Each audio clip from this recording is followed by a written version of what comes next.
रहु कुआर रंग खेलू कूदी कूदी अब काहे सा।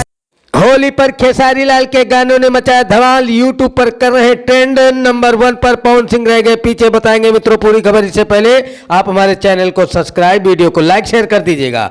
होली का माहौल है, इस बीच अगर भोजपुरी गानों की बात ना हो तो ऐसा हो ही नहीं सकता। बिहार की होली भोजपुरी गानों के बिना अधूरी मानी जाती है।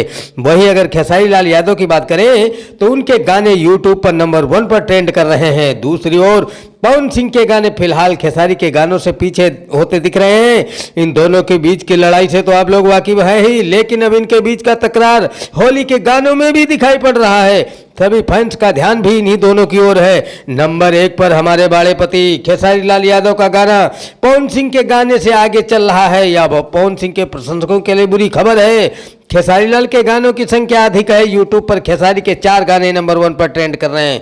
वहीं पवन सिंह का मात्र 1 गाना इस लिस्ट में मौजूद है। अरविंद अकेला कल्लू का भी एक गाना है और साथ ही गोलू गोल्ड का भी एक गाना इस लिस्ट में है। आपको बता दें कि खेसारी लाल यादव का हमारे बड़े पति इस लिस्ट में नंबर 1 पर ट्रेंड कर रहा है। जानकारी कैसी लगी कमेंट में जरूर बताएं।